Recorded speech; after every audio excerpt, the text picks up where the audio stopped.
Good morning, good afternoon, good evening, whichever part of the world you're in. This is Ed Nair, Editor of Global Services.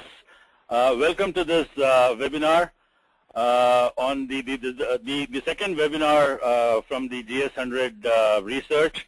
Welcome all the participants. Today's topic is basically the industry trends across the various segments in ITO and BPO.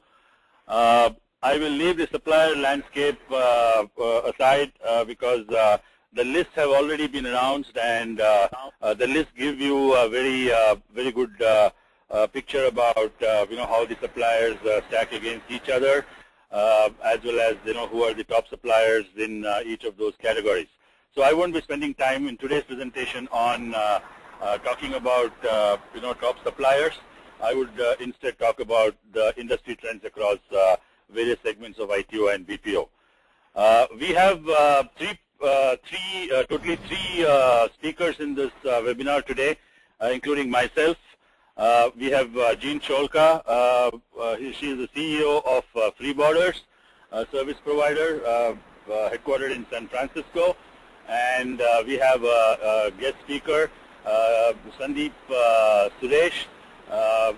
Unfortunately, Atul could not make it due to some very pressing situation. So Sandeep is the head of research at New Advisory, and he has been very much clued into the GS100 research, as well as he brings in a lot of experience. So Sandeep is our invited speaker today. So without much ado, let me start off. One more thing, we would take questions in the Q&A slot towards the end of this program, and which is a kind of a departure from our usual practice, in the sense that we don't, we usually used to take questions during the course of the presentation. But since today's presentations are pretty heavy in nature, we would need to keep time, and in interest of that, I would restrict the questions to the Q&A session. Okay, so let us begin. My agenda today is to take you through these segments of ITO: application development, enterprise applications, infrastructure management, engineering services outsourcing, and outsourced product development. In BPO, the segments that we would take a closer look at is finance and accounting outsourcing, human resource outsourcing, procurement outsourcing, and customer management and contact centers. Following my presentation, I would be having a conversation with Jean Cholka, who would appraise us about what are the various ways in which we could leverage China as an offshore center, what are some of the strengths, what are some of the unique assets that China brings in as a country. And Jean is very equipped to handle this topic, having handled offshoring with not only China but also with India. And Free Borders as a company has been leveraging China offshore for the past 10 years. So that's the broad plan. Let me directly get into the first segment, application development and maintenance. The story here is that development has been on the decline, especially in a recession year, whereas maintenance is promising to grow. And that is the reason for that is maintenance of applications, management and maintenance of applications are the ones that actually fall within the non-discretionary ambit. And during the recession year of 2009, what we saw was that all of the spending was put up in favor of non-discretionary areas, and development projects, large in-house applications, based on old IT architectures, function-driven, have given to more function-driven and smaller footprint kind of development. Not only that, the new scope projects have been low because of the recession, and companies, decided to put a hold on new development. Typically, projects that they would have wanted to do if the recession was not there, stuff like getting onto a new IT architecture, rewriting applications, all of those things were kept on hold. We also saw the emergence of newer low-cost models. It has been on the horizon for about 3 years. The trend only deepened during this year 2009, and we see a lot of service providers from Eastern Europe and Russia really taking away a big chunk of the ADM market. Now, these new strategic low-cost outsourcing models are slowly eating into the market share of traditional service providers. For example, when we looked at the companies, $1 billion plus turnover and above, in our GS100 survey, we saw an aggregate decline of 12% in terms of revenue generated from the ADM segment. Similar negative growth was observed in the $100 million to $1 billion, category range. Companies, service providers in the $100 million to $1 billion turnover range. They also saw a dip in the ADM revenues. Now, this was in spite of the marginal growth of 0.4% that we saw in the overall IT services category. So despite that, and ADM being a big chunk of that, despite that, we saw a dip in ADM itself. Europe has been a very, very active market, and outside the U.S. public sector, where a lot of ADM work happens, we saw a lot of large IT services deals in Europe. Much of the activity was centered around Nordic region, with a lot of wins by local vendors, who are not popular worldwide. Companies like EDB Business Partners, Ergo Group, Taito. For example, EDB's deal of more than $300 million was awarded by a telecommunications provider called as Telenor. Many of these deals are not very well known in the U.S. and rest of the world. But then when you look at it from a global perspective, Europe was very, very active, continued to be very active in the ADM area. The impact of the cloud, vendors have been embracing cloud-based development. Literally every vendor has got some plan in the cloud area, and ADM is an area where the impact of cloud would undoubtedly be felt. It is going to be the next step in application development, and it's only going to bring in positive results. Vendors have been tying up with various cloud service providers like Amazon and Google and Microsoft right now to offer custom-built applications on virtual servers. There's a whole lot happening in this space. It's very difficult to detail out. It's very difficult to actually summarize the impact of cloud on the global services industry. Cloud has got an impact across all of the segments of not only IT but also BPO, and ADM especially. Cloud is going to be a game changer there. So in all, the recovery for ADM, it looks like, is going to come from the contract renewals in the maintenance area. At least that's what the indications are. Let's go on to the next segment, enterprise applications. Now, enterprise software application market itself, has shrunk in the last year or two. Primarily because of the decline in the global economy, and the market, the overall enterprise applications market, shrunk by 6%. Areas like ERP, supply chain, product lifecycle management, they declined about 7%, whereas supply management, human capital management, and customer relationship management, some of the the extended ERP areas, they saw declines of a lesser percentage of 4%. So overall, it's about 6%.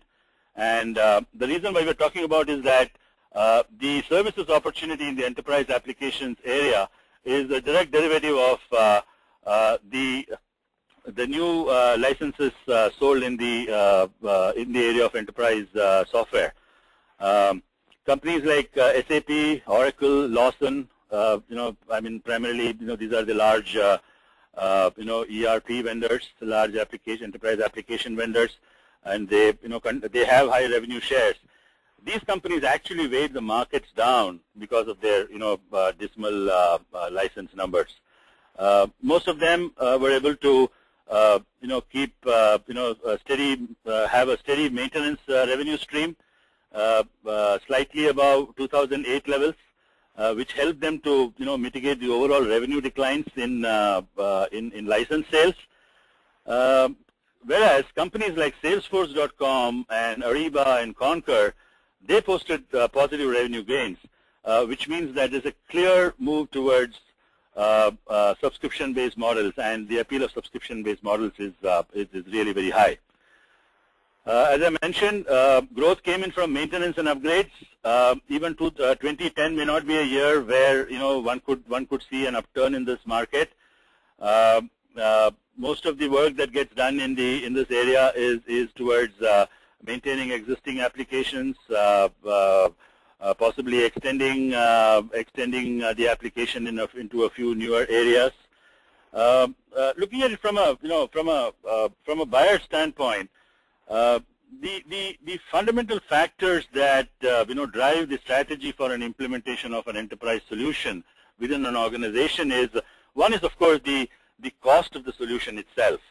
The second point is the extent of collaboration that is needed within the enterprise for a successful rollout of an enterprise application.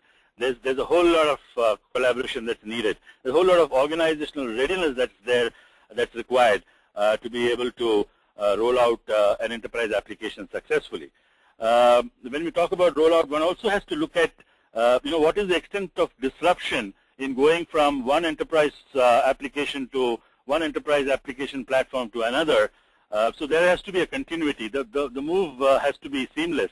There cannot be a business disruption because you're changing your enterprise application platform. And lastly, the strategy for enterprise application software adoption is driven by to what extent the enterprise software helps the organization to maintain compliance. So taking all of these four factors, the cost, the collaboration, the need for continuity, and the need for compliance, all of these taken together, the subscription model, once again is very attractive. Greater cost pressures and stiff margins have also contributed towards the very, very surprising appeal for subscription-based models. So one can very safely assume that subscription-based software models would continue to grow at a faster rate as compared to the license models. And in keeping with that, the opportunity for delivering services on the enterprise applications area, it would change from developing it for a licensed software to developing it for a software which is based on subscriptions. So there's a kind of a total economic makeover that is called for. Next area is infrastructure management, a very, very hot and very widely talked about area. You would have seen a lot of releases from vendors, especially Indian vendors, about large deals that they are signing. I mean, significant deals. I would not call them large, but significantly, large in size. Deals that they are signing in the area of IM, and infrastructure management has sort of, had a rebirth. The older models of infrastructure management is no longer, working. There are some new models there, based on remote capabilities and a variety of things there. One saw that, large buyers have been very aggressive in this infrastructure area, especially in 2009. The large companies were very aggressive in looking out for infrastructure outsourcing vendors and wanting to leverage the offshore capabilities of the supplier. And at the same time, some of the larger multinational service providers, they witnessed, I would include IBM, CSC, and Unisys, and all of those, the large IT services companies. They witnessed a continued shift towards mid-sized, smaller IO buyers. These guys were used to signing 7-year, $3 billion infrastructure deals. Now those guys had to contend with $350 million 3-year deals. So the market is clearly shifting towards the smaller size, mid-sized IO deals. One reason for this is that 2009 was a year of infrastructure consolidation, primarily driven from a cost reduction motive. It was also an opportunistic time where organizations sought to adopt new technologies in an effort to become more efficient. The recession gave a boost to the outsourcing of critical IT infrastructure management services, because again this falls into the non-discretionary area. One has to keep the lights on, and one has to keep the lights on at a cheaper rate, and that has been the very special appeal of the new way of infrastructure management. This area is also very much noticed for its great offshore potential. In fact, its offshore potential is ahead of ADM and BPO, and this got, of course, it got discovered later than ADM and BPO, but then nevertheless, once it got discovered, offshore potential for IM has been really good, and there are new offshore locations that are emerging. I'm not talking about India or China or any of the known places. For example, Brazil has got strengths in managing mainframes, because Brazil had a very healthy installed base of mainframes. So Brazil is a excellent place for outsourcing outsourcing mainframe related infrastructure management, whereas India does not bring too much strength into that in that area. Brazil again has got a lot of business interaction with Japan. So Brazilian companies have been working for a lot of Japanese companies. So there are some very interesting things happening between countries because of specific strengths that companies bring in. Pan-European companies that require French or German-speaking support staff, they have sourcing options in Africa and Eastern Europe, where the talent is available. So overall, one has been seeing kind of a sea change in terms of how IM has been leveraged offshore, in terms of new locations and in terms of specializations emerging. Now, as companies are advancing, on the globalization path, increasingly companies are, they are feeling the need for having an integrated approach to the, global infrastructure delivery model. I mean, gone are the days when, each country could, run its IT infrastructure, the way it wanted. It's all part of the global network now. And this, managing this kind of distributed global infrastructure and delivering infrastructure services for such an organization, it requires a very different approach. This approach, would fuse long-term operating strategy with the practical mechanics of moving critical infrastructure components offshore. Not that these experiments have been very successful. There have been cases where it's very difficult to do. But despite such problems, there are large organizations that locate a big chunk of their IT infrastructure workforce offshore. And right now they have been doing it by separating out the roles within IM that are sufficiently stable and mature to be offshored without modification. Areas which do not require regulatory or security or technical constraints, to be handled. Such roles within IM, they have been they are very safe to get offshored. And of course, cloud is another another game changer here. Lots of innovation in the way remote management tools and technologies are used in delivering remote infrastructure management. The emergence of asset-light remote infrastructure management. Asset-light means where both the companies and the outsourced vendors they enter into a short-term contract, and unlike the asset-heavy model, the asset-light model, it does not entail transfer of asset ownership and IT personnel to the vendor. Now that's the kind of large footprint traditional model. The asset-light model is what is now in vogue, and it is being proactively used by providers to reduce cost and time frame for implementation. And also due to the lower capital investment involved, it has created opportunities for many low-cost offshore providers to enter the remote infrastructure management. It has sort of lowered the entry barrier. to play in the infrastructure management market. And of course, a lot of these things would change, when cloud becomes the norm. Right now, it is sort of threatening to be on the fringes. It's in the eye. It's there everywhere.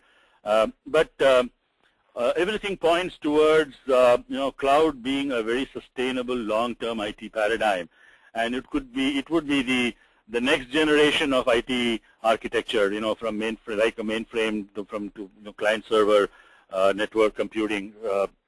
Cloud computing is very clearly poised to be the next generation of IT infrastructure.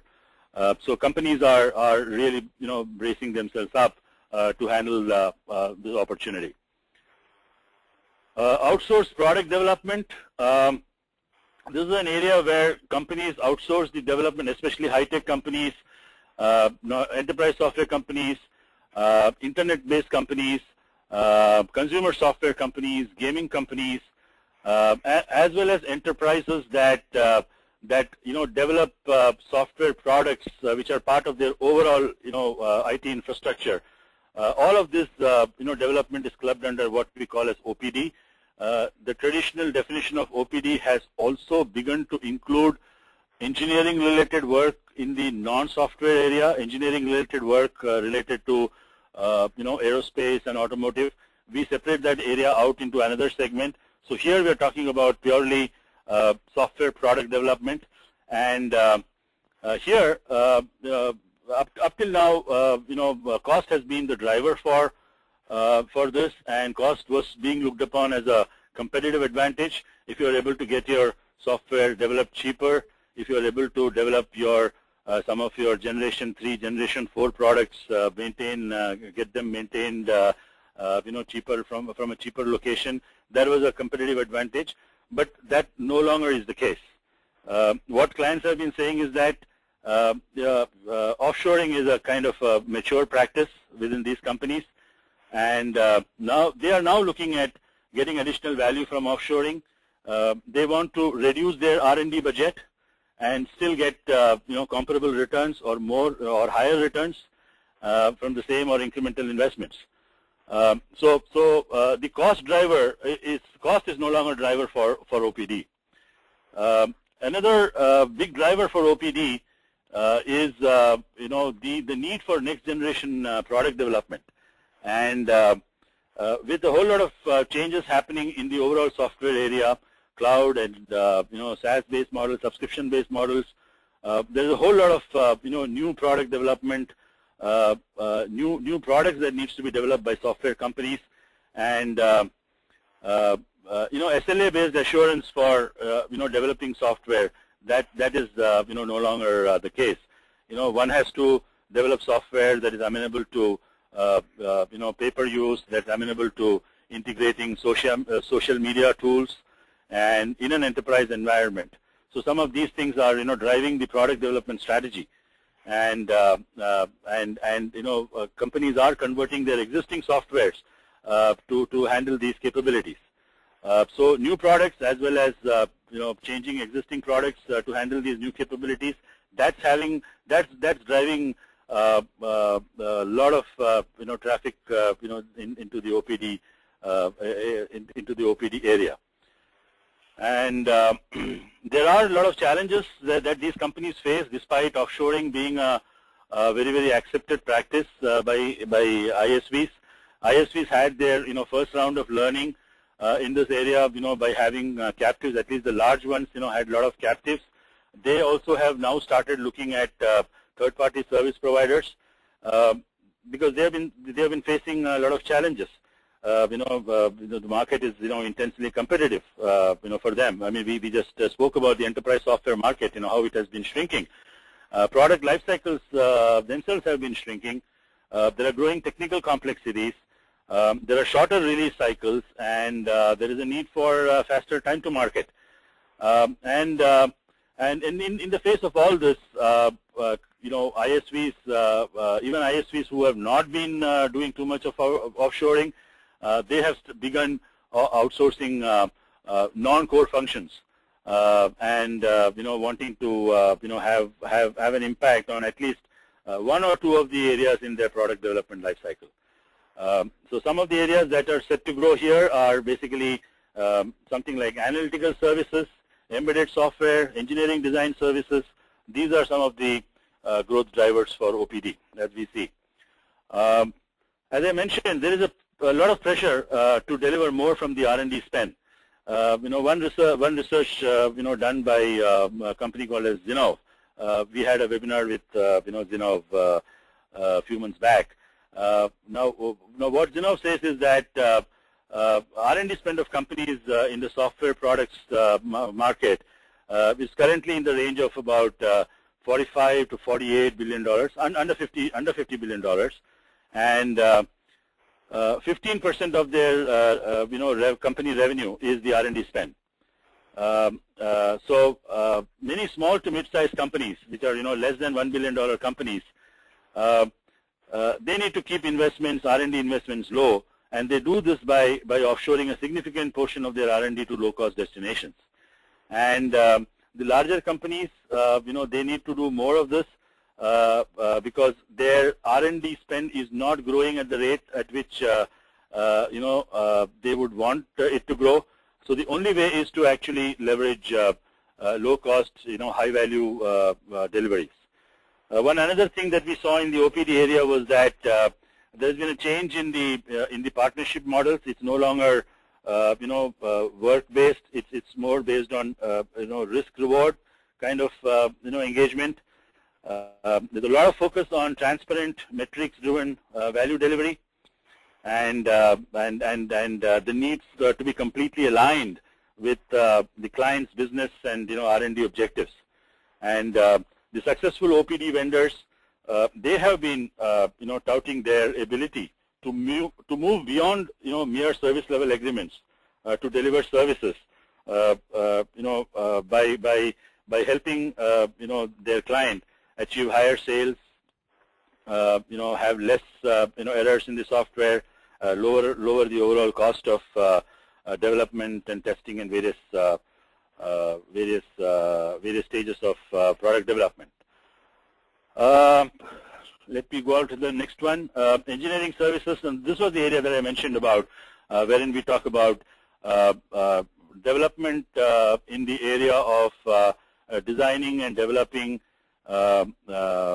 engineering-related services, which is specific to the manufacturing and automotive and aerospace industries.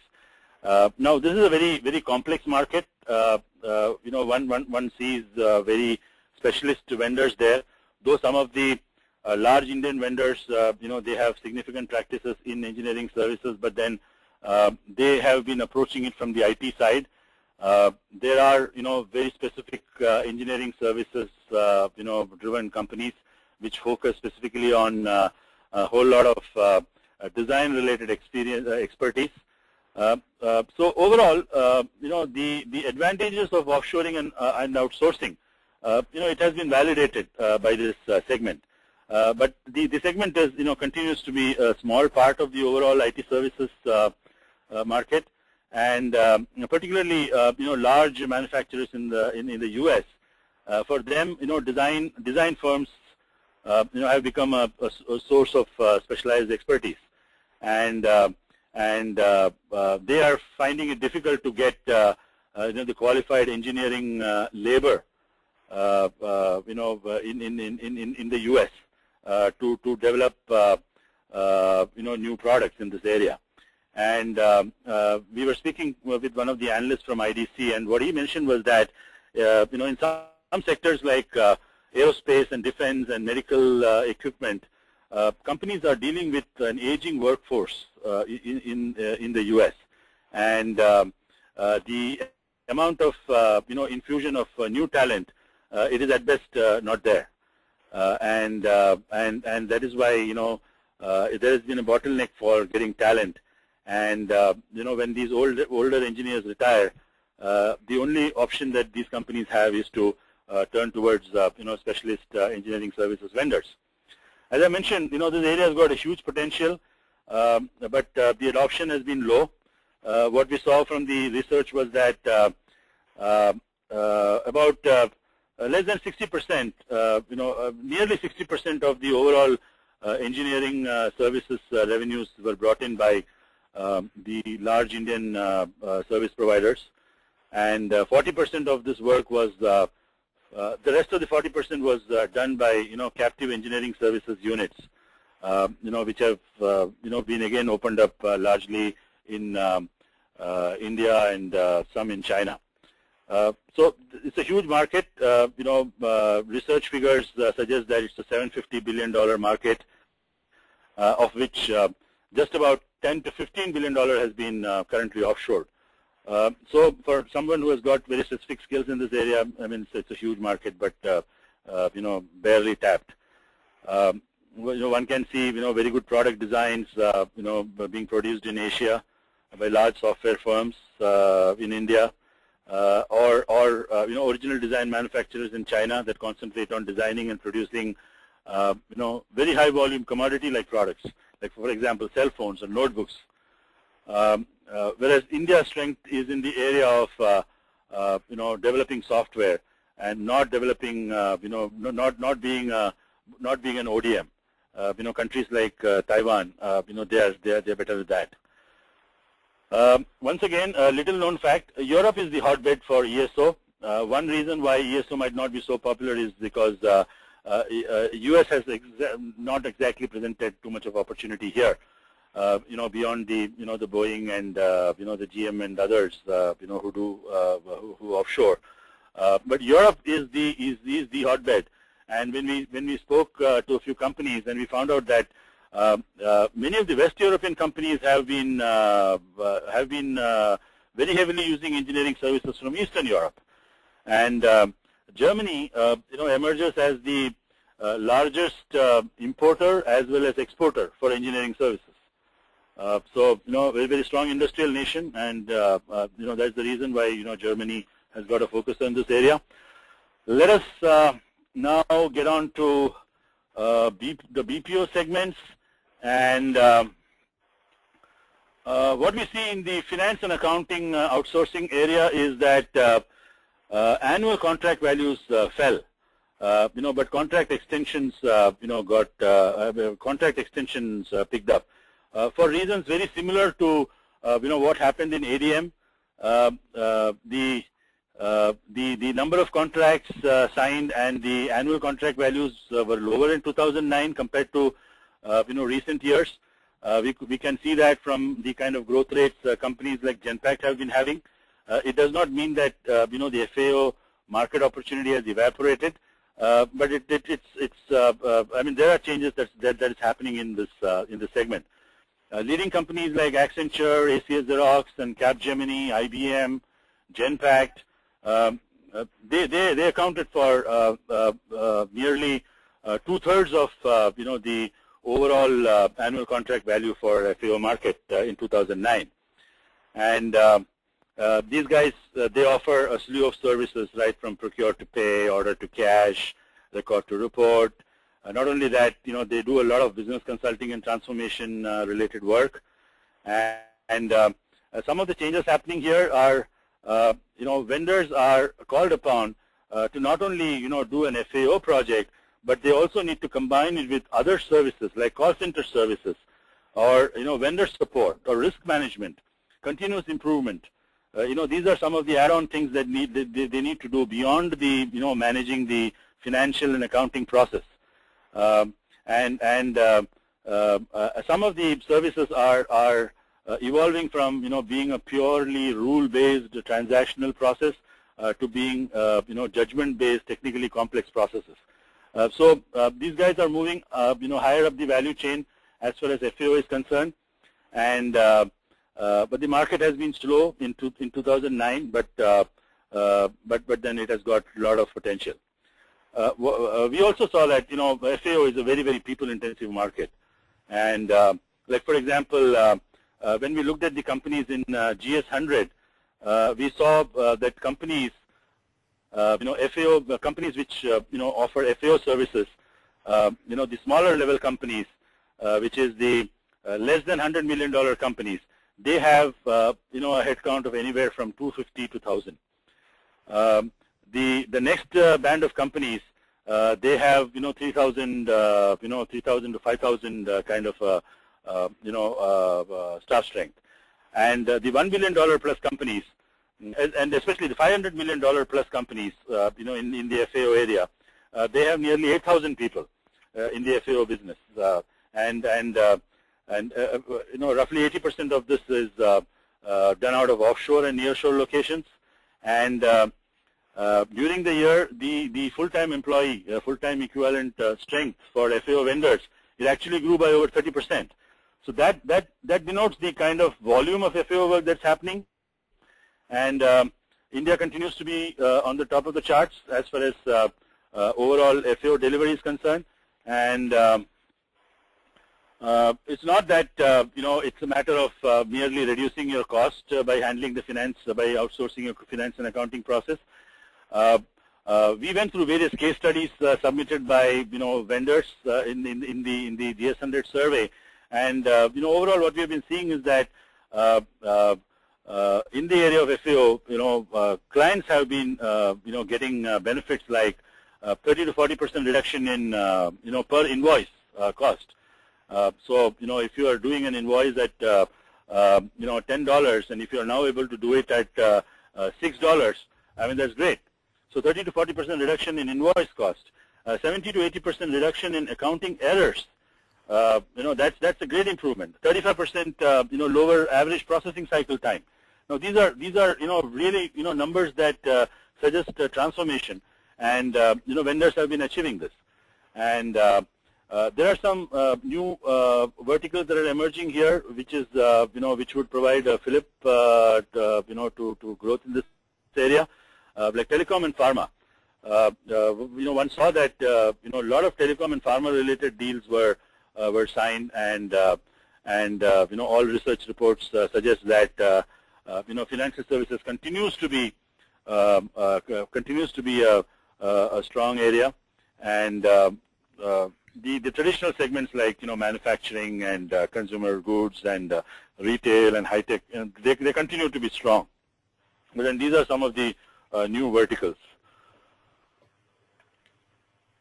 Contact centers, customer management. One would assume that this is a kind of a staid, old area, but no. This area is undergoing a lot of transformation, and this area has been seeing renewed growth.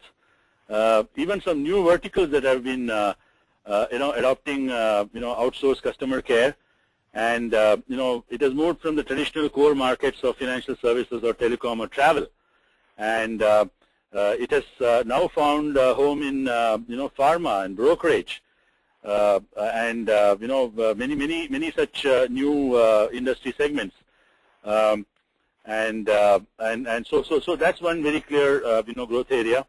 And however, outsourcing spending has been flat in this area for the last 4 years, and one reason is that a whole lot of work that is in this area is done in-house, and whatever is outsourced, that itself is huge. So one can imagine as to what will be the overall volume of work. But companies operating in this area, for them the opportunity is that increasingly work is getting offshored, moved from in-house to offshore. So that is the reason for growth. And the challenges that these guys face in maintaining their internal contact centers is that there are dated technology platforms, budgets are declining, and technology investments can't be made in time because of the economy, and various other pressures that these guys have. And the third-party vendors, they bring in a wealth of experience, and they bring in some of the best practices in customer service delivery, and they leverage technology better, and that is the reason why outsourcing has been increasing in this area. And the accent is has moved on from merely managing a customer to maximizing the relationship with the customer, and and that is part of the overall strategic plan that these companies have. Even when they offshore or outsource, they want customer relationships to be maximized, and they stress on process improvements, scaling up and scaling down quickly in response to clients' organizational needs, and handling a variety of situations where if somebody has to set up a call center with say 500 people for a particular task within an hour, within the notice of say 48 hours. No, that's possible. Some of these vendors have been able to do that, and so the focus has shifted from closing the call quickly. That used to be the traditional metric. How soon you end the call with the caller, and it has now gone on to looking at the overall increase in the client's revenue, the overall improvement in satisfaction scores. New metrics. I mean, I'm not saying that these metrics all suddenly arrived in 2009, but then 2009 was a kind of a testing time when companies had to really prove themselves in these areas. It was not only about proving themselves in handling increased call volumes.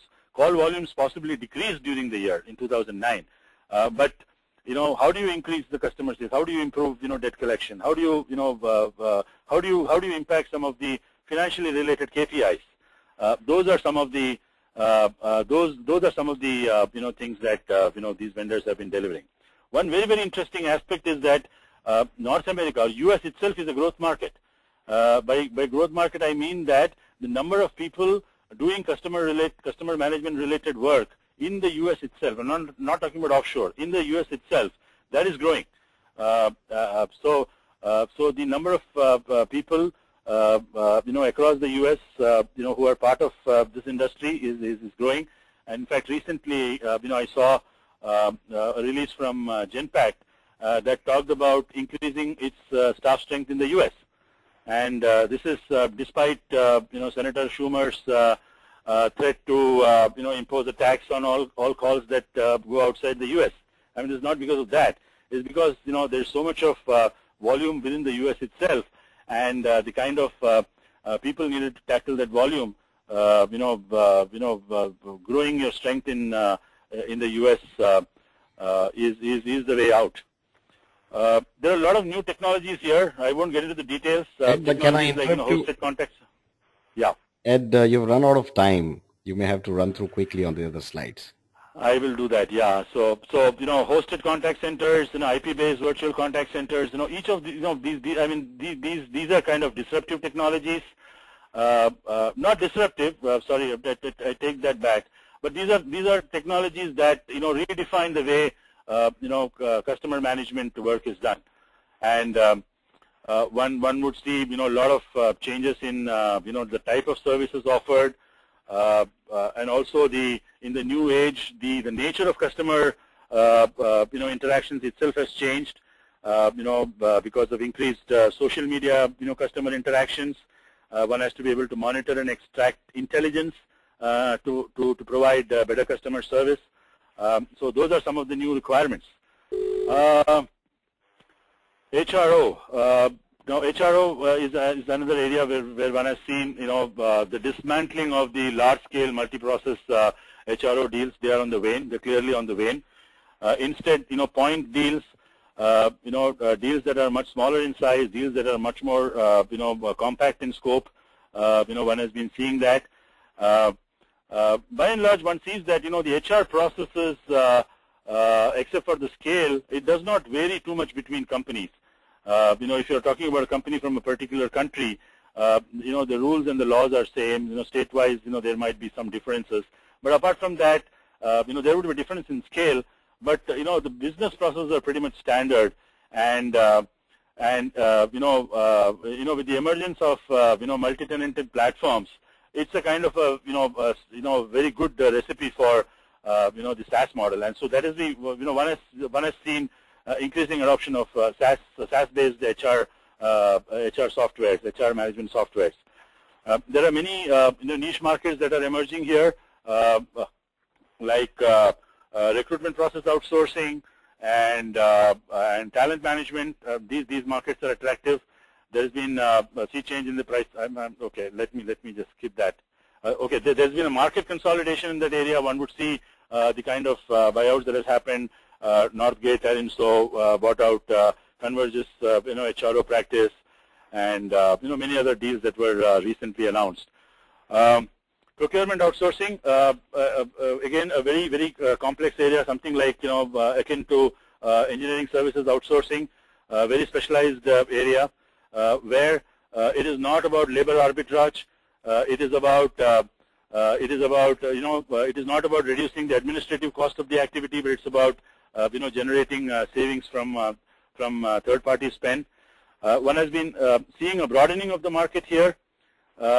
Specialized vendors, specialized vendors who specialize in, say, the manufacturing vertical, vendors who specialize in the utilities vertical, like Capgemini is specialized in the utilities vertical, for procurement outsourcing. There's been overall expansion of the, the procurement outsourcing cycle to include various other new components, some of which are, part of the FAO, value chain. It overlaps with procurement. So procurement outsourcing vendors, they deal with a whole lot of complexity, and large providers, have still been capitalizing on their industry experience, as I mentioned. That brings me to the end of this presentation. It was a very quick run through. You will find a whole lot of information about these segments in our global outsourcing compendium. We'll be releasing that shortly in a matter of a week or two, and this compendium is going to be a very useful guide both for buyers as well as service providers because it contains the the entire research has been packaged in the form of an e-magazine. And let me now call upon Jean Cholka. She's the CEO of Free Borders, a company, as I mentioned, which has been doing great work in China. And I will have this brief conversation with Jean, and she would appraise us about how different kind of outsourcing activity has been offshoring activity is being done out of China. So Jean, ni hao, if I may say so. Welcome to this webinar. You could start off with giving us a brief background of yourself, and introduce us to Free Borders, and something about what Free Borders is doing in China. So Jean. Okay, thank you, Ed. I've personally worked in both China and India, so it's very interesting to hear your comments and be able to reflect on them from both geographies. Prior to Free Borders, I worked with a company named Cambay, which used India as part of its global operation, and Free Borders obviously uses China as part of its global operation. I've been the CEO of Free Borders for about 4 years now. We have been in business for a little over 10 years, and our objective is to provide consulting, technology, and outsourcing to solve complex business challenges. We focus on financial services, travel, and the high-tech industries. We're headquartered in San Francisco. We have offices in New York and people working throughout the U.S. and a bit in London as well as other parts of Europe. In China, our main location is in Shenzhen and Hong Kong. That's where we also have clients in China as well. We've recently opened up operations in Wuxi and Guangzhou and in Kuala Lumpur. So it's been interesting to explore China and compare and contrast it to India. We focus on, as I said, on consulting, on ADM and testing, and then also on infrastructure services, which you commented on earlier. And we are an asset-light version that you described. We're about half development, half maintenance. About a third of our business comes from Asia itself, multinationals mostly. About half of our business is financial services, and the other half is travel and high-tech. From a technology standpoint, we are mostly focused on distributed systems. We do a bit in the mainframe world, but most of it is in distributed systems, and we also have a fair bit of expertise in AS400. So that's us in a nutshell. Okay, so having leveraged the offshore model, both out of India and China, what would you say are some of the biggest differences about India and China? And I would want you to answer in such a way that companies which are looking at either of the locations or both of the locations should be able to derive the required wisdom in terms of why China, why India, and why a combination of India and China possibly. Okay. China and India, we believe, both offer a wealth of expertise for global outsourcing, for the global outsourcing industry.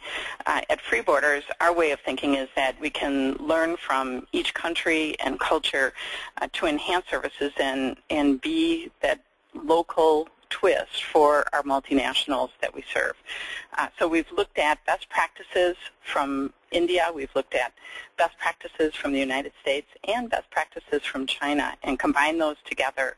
We call that Chindus, just a word to play on the combining of all three. We find that there's great methodologies that have evolved out of the Indian offshoring experience, and those methodologies have become the standard for U.S. businesses. That's what they've come to expect. So when companies want to utilize China, either because they're focused on opening operations there and they're looking for outsourcing, or simply because they're looking for risk diversification, they want to use those same methodologies, especially if they have procurement organizations. So within our organization anyway, we've worked to make that easy for them so that they can spread their risk, they can work with an Indian provider and a China provider and utilize their same methodologies and transparency and metrics that they've become accustomed to. So that's sort of a unique characteristic of Free Borders. We've purposely built our organization so that we can serve multinationals, as I said, focused on opening up operations in China, or those businesses in the U.S. or Europe who are looking for transparency and can work across India and China. Mm-hmm. So then, what do you think are, some of the key assets that, China brings to the table for offshoring, especially since you have been doing multiple, streams of work, out of China. It is not that you're just getting, doing product development out of China, but you're doing, product development, you're doing remote infrastructure management. So what are some of the, specialist skills as well as what are some of the generic skills that China offers, and why do you think it's for the long run? Okay, what I found is that China has deep and rich technology capability. They have the Indian IT capability was mostly built to serve the U.S., started around, just before the Y2K timeframe. So a lot of it was built for export. In China, their economy is huge, and they need their own capability for their local economy. So there have been deep and rich technology skills there for a long time. Not necessarily utilizing the common packages that we've become accustomed to in the U.S. and in Europe, but custom-built systems. So there's good architecture skills, there's good, deep, rich maintenance skills.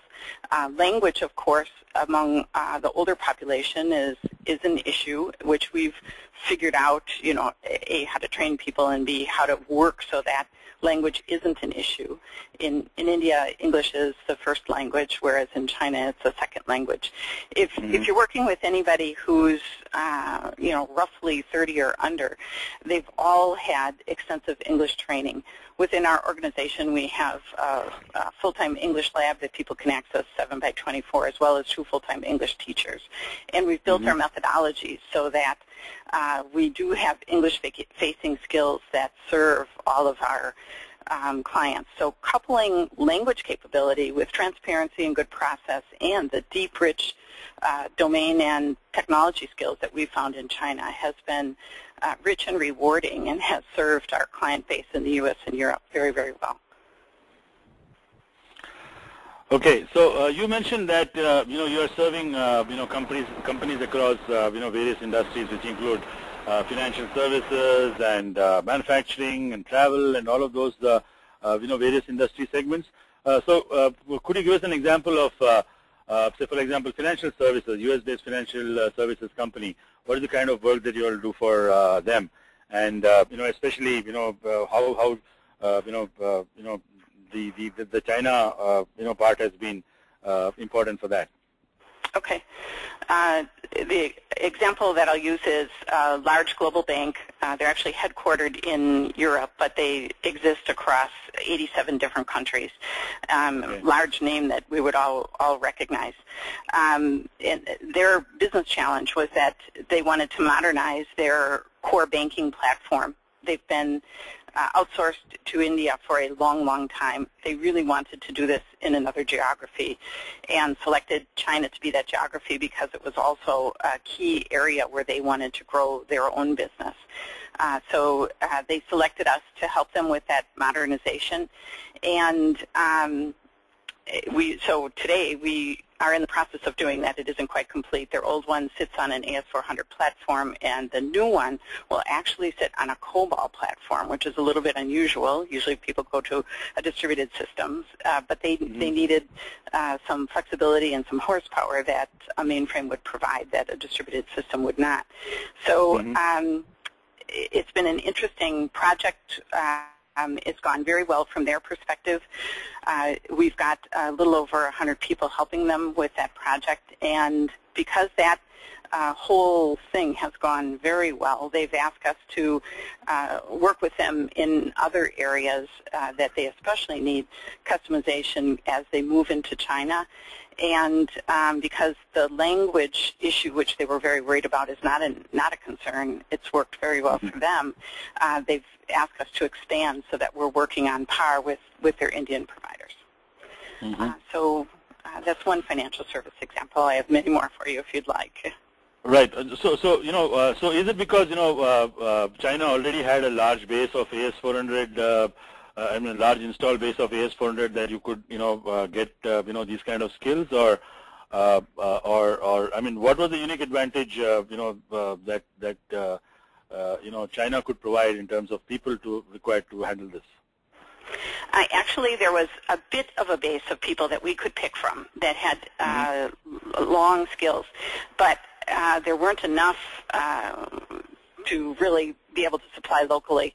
So we engaged in a training partnership utilizing their curriculum as well as partnering with IBM. So together we've been able to train new college graduates as well as retrain people who were working in other technologies. So a combination of hiring experienced people as well as building some custom people just for this particular client. Okay. I would, allow you to present one more, customer case and distinguish what was done in that case. Okay, I'll take a non-financial services client. This particular client is in the travel business, and they're the largest vacation exchange company. They're located in the United States, and as their headquarters, but they operate globally. This happens to be a similar situation where they have a legacy application built about 30 years ago, no documentation, and all of the logic built into a few people's heads, and they wanted to rewrite, replatform it onto a distributed platform. In this case, they used our consulting organization to help figure out how to architect as well as what platform it should go on. It was decided in the end that it would be built on Java J2EE and a JBoss platform, and we're in the middle of working with them to rebuild that. It's become a great partnership. They've really been able to leverage the 24-hour day so that we're working in conjunction with their team and able to make sure that what happens at night in the daytime, in the U.S. time, what happens in China flows directly into the U.S. team and back and forth so that they can optimize the value of a 24-hour clock and get it done more quickly. Great. So what's your final message about China? I mean, if there are any challenges, also, if you could allude to some challenges in China, because, a lot of, China-based companies are there. There's, A lot of Indian companies have also set up China offshore centers. So, what's the struggle about there? Is there a struggle of any sort there? I've seen some work very well and some not work at all. The difference being whether the Indian providers are willing to have local management. Very hard to come in, even me as a U.S. person, to come in and try to operate in China. You need to trust the local leadership, and that would be true if an Indian provider comes in and wants to open up an operation. We partner with an Indian provider so that they can have reach into China, and that's been interesting for them and interesting for us to compare and contrast what works well to combine all three geographies. Right. Okay, thanks, Jean, for your presentation. It gave us a very short, very short, quick, sweet overview about China and the kind of work that can get done out of China. Please, wait by. There may be some questions for you, so please wait by and for the rest of this program. I would now like to thanks. I would now like to call upon Sandeep Suresh. He's the head of research at New Advisory. He would, talk about, some high-level observations from the especially from the client side. Sandeep brings in a wealth of experience in the research side, and he himself has worked for outsourcing and offshoring companies. He has worked for Symphony Marketing Solutions, which is now part of Genpact. He has worked for eValueServe, which is a KPO. So it's not that he's a pure research guy, summarizing some research-based observations, but then he's an industry guy, who is actively involved in research, and he was an integral part of our GS100 research program. So without much ado, Sandeep, I would let you take on your presentation. Thank you, Ed. So I'll just, thank you everyone for your time. I know that we have a short, we have a short notice here, so I'll not take too much of your time. Yeah, you have to be a bit louder also, Sandeep. Yeah, Ed. I hope I'm audible now. To begin with, I'd just like to introduce Neo Advisory. It was a company founded in 1999 by globally recognized consultant, author, speaker, Atul Vasishta. And the company basically focuses on helping firms, trade promotion agencies, countries on how to best leverage the global supply industry. I am head of the research and supplier relations for the company. My team focuses its efforts on better understanding markets, supplier capabilities, and buyer behavior. Okay, moving on. Let's just quickly talk about globalization. Okay, what globalization has actually caused is an emerging new set of customers and providers. We all know about the BFSI and the telecom and technology segments, but as well as the manufacturing segment as well. But what we are also seeing is new verticals coming onto the bandwagon. We have retail, we have healthcare, we even have transport and leisure, and it's not just new verticals that are coming in, but new hotspots are also emerging. We have spoken extensively about India and China, but we are also seeing a lot of other locations that are coming up and making a dent in the global market. We have, for example, Brazil. We have Latin America. We have a lot of countries there. We have Brazil, we have Mexico, we have Colombia, who are making a serious dent in the global supply market. We have firms such as, Polytech, Stefanini, CPM in Brazil that are actually getting orders from USA firms as well. And at the same time, we have companies like Ascenda, again from that's providing BPO services to over 12 Latin American countries. Okay, now globalization decisions are not based only on costs. I mean, I recall Ed mentioning this as well, that cost is no longer the only driver when it comes to global sourcing. We have to, in fact, move beyond SLAs. The key questions that clients are now asking, or should ask rather, is the strategic impact, how much of value it provides to the customer, how sensitive is quality for the customer, and how sensitive is the cost. At the same time, there are there are a lot of drivers that are that are demanding that we get better results and get them faster and cheaper at the same time. Okay, now what are the clients considering when it comes to selecting global markets?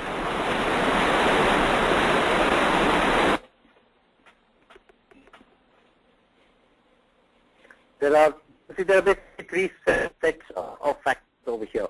We have exogenous factors, which is basically factors that define a country, the characteristics of a country, and they're basically beyond any nation's influence.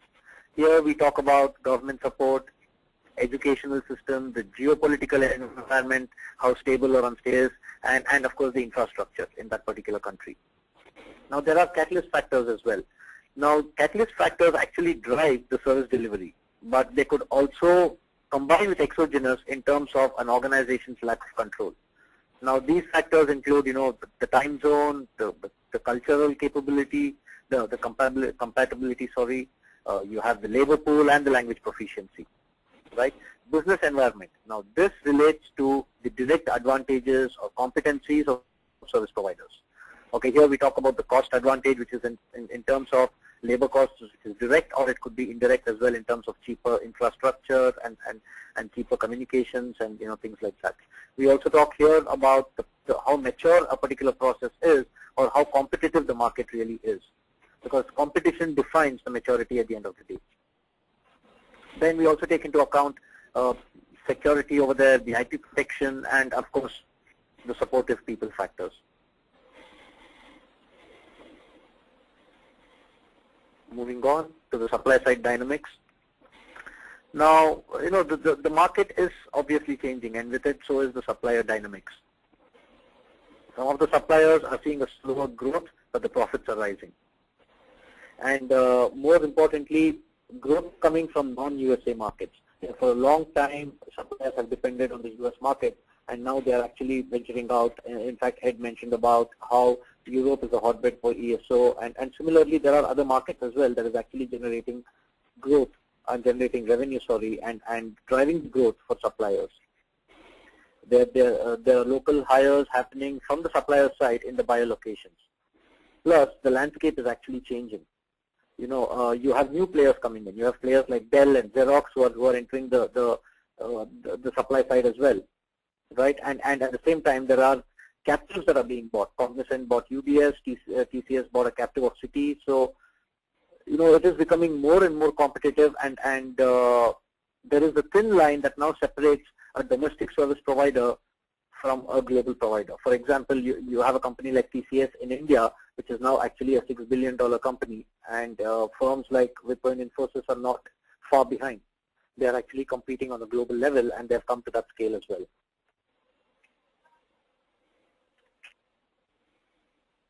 Besides this, the other market trends that are currently, that we can actually see are sourcing timelines are shrinking.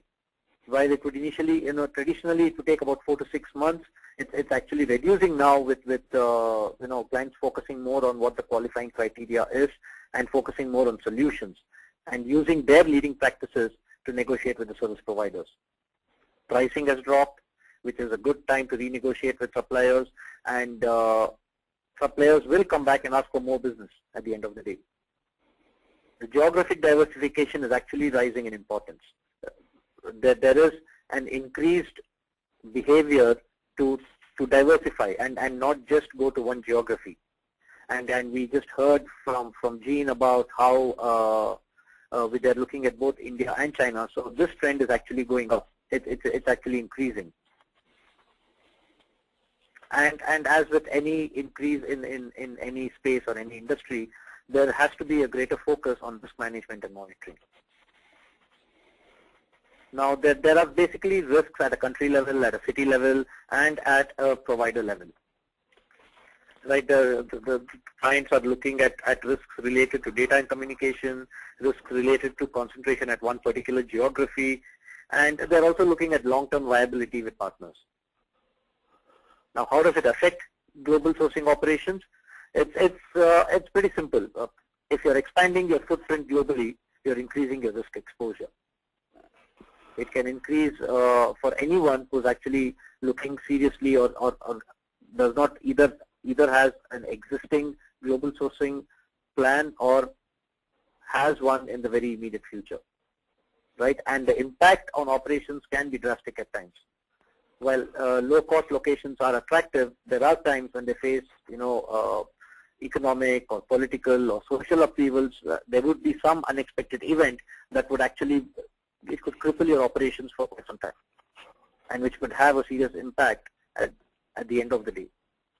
And there are similarly few other factors. So the whole point over here is that for you to have a successful global sourcing program, a comprehensive risk assessment, continuous monitoring, proactive alerts, and most importantly, executable risk mitigation plans are critical.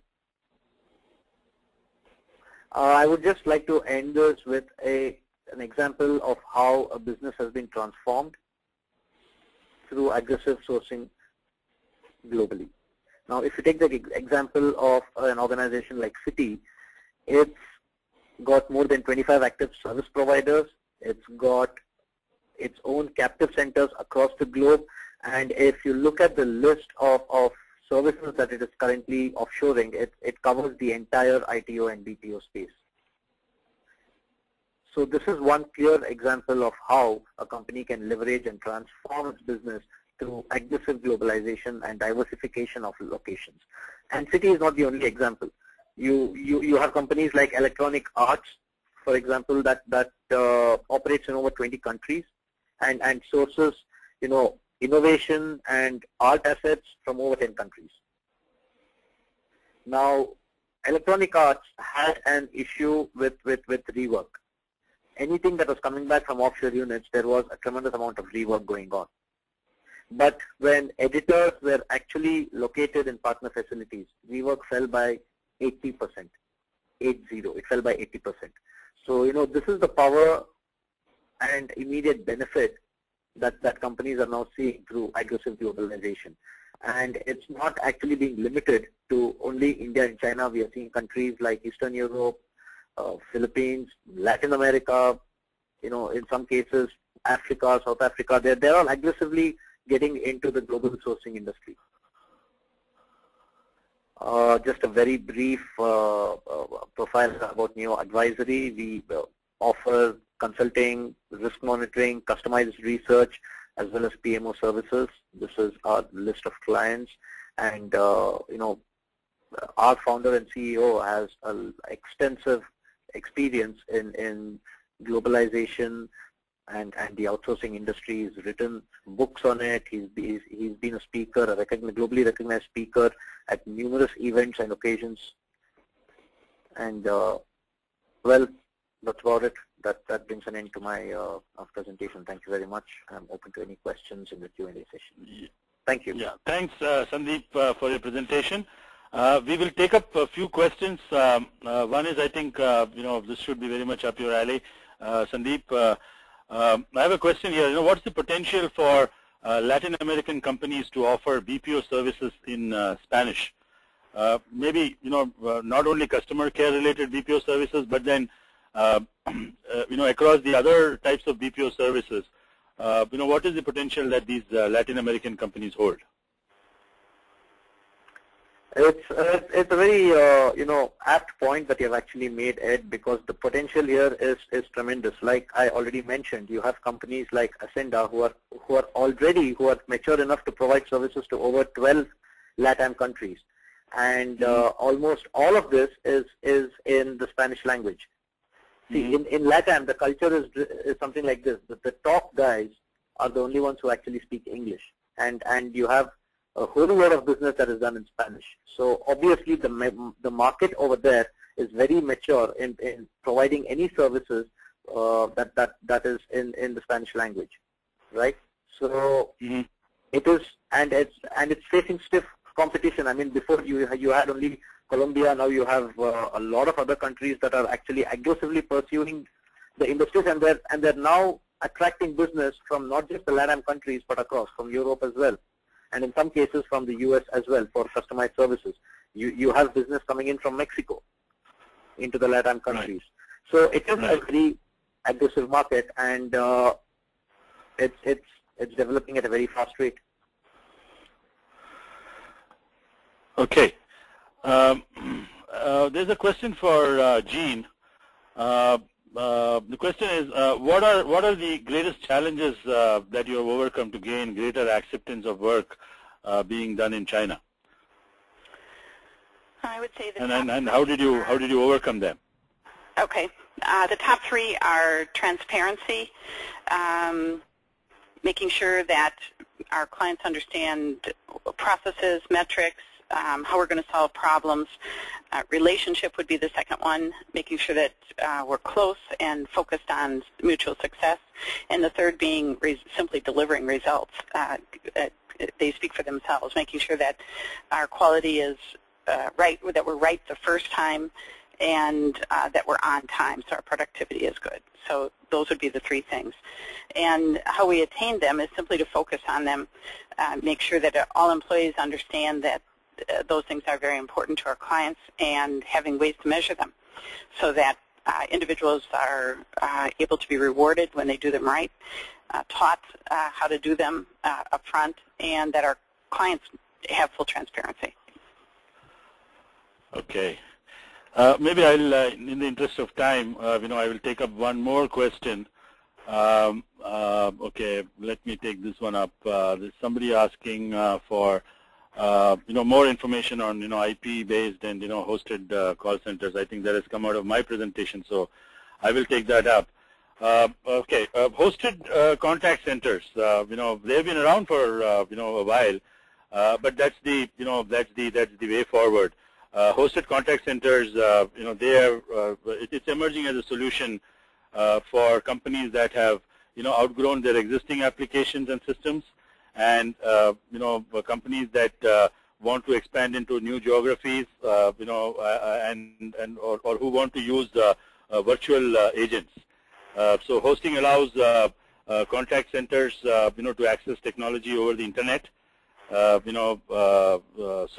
Something like a cloud kind of a thing, but hosted contact centers have been around, before the advent of cloud. So it provides, it offers the flexibility, all the flexibility that comes, with internet-based computing, which is, the way you buy software, the way you purchase hardware, the way you build out your infrastructure, the way you dedicate IT resources to implementing and maintaining and upgrading technologies. Now, all of this, sum total of this is that, there is a tremendous amount of cost savings and flexibility, and this is the fastest growing segment, for hosted contact center adoption we have seen is in the large contact centers. Typically, contact centers with more than 500 seats, they are the ones, who are using more of hosted contact centers, because one can't go on adding seats, 500 to 1,000 to 1,500. There has to be an economy of increasing returns. So hosted contact centers, offers that. In an IP-based virtual contact centers, that's another architecture that's there. There are differences, between the two. An IP-based virtual contact center, it enables business applications to be deployed. If you're running a business process, the business application, that runs that process can be deployed onto a IP-based virtual contact center. And it again, like an internet-based thing, it needs to be deployed, at a single point. You need not deploy it at, multiple points. So you deploy it once at, the server level, so the network is used as a platform, and it can be accessed by, anyone and everyone. And so this is a very kind of a simplistic, definition, of hosted contact centers and IP-based virtual contact centers.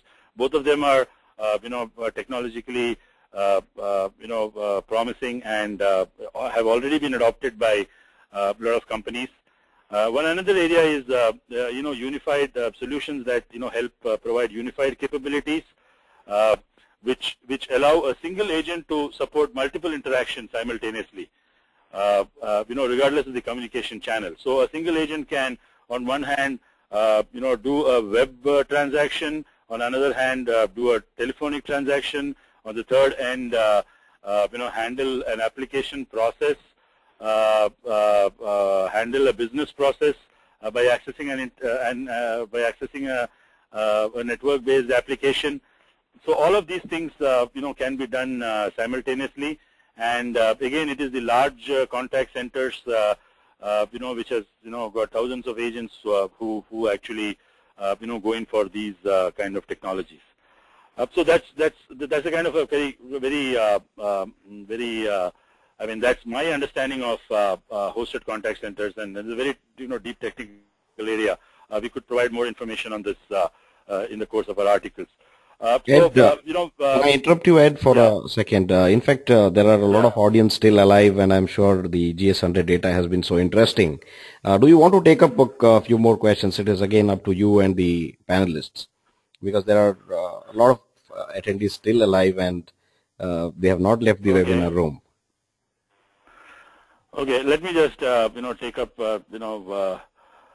okay, let me direct one more question to Jean. The question here is, in the OPD area, has the time difference between the US and China caused any problems with onshore and offshore teams working together? I mean, is it an advantage or a disadvantage? And I think this question is, is especially about product development. It works as an advantage if you have the right processes so that you can actually hand off smoothly and have transparency. So obviously you have to have adequate infrastructure to be able to check in, check out, and make use of the time difference rather than have it be a liability. There are many companies on the West Coast who have lots of overlap. So, there's absolutely no problem there. It's a little more difficult as you get into the East Coast. And again, if you've got the right process and infrastructure and tools, you can make it work perfectly. Mm-hmm. Okay. Okay. I guess that should be it. People would have budgeted their time, and very nice of them to actually stay over.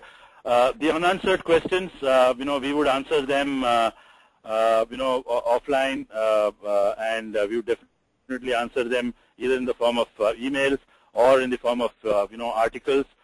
Do look out for, the GS100 compendium, and it will contain a lot of explanation of some of the things that we talked about today, plus more data. And sorry, there are questions flowing in. I think we should call this to an end. And as I mentioned, we will answer the questions offline. Thanks a lot, everyone, for taking your time out in attending this webinar. It has been a pleasure hosting it. Thanks, Jean and Sandeep, for your presentations. It really added a lot of value. It provided a lot of context and a lot of additional information to some of the ground level trends that we uncovered in the GS100 survey. And please take a minute to give us feedback on this webinar. Please give us an honest feedback so that we can improve the content and quality of our webinars in future.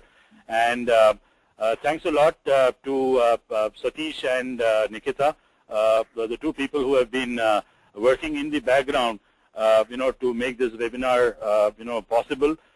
People who actually reached out to all of you, to participate here.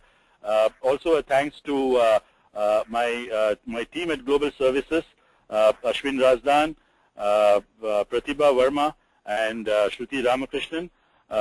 All of these guys, they really worked, very hard for the GS100 survey. They really reached out to a lot of people out in the industry, buyers as well as service providers as well as advisors. And what you heard today has been the net result of what we have been able to uncover. And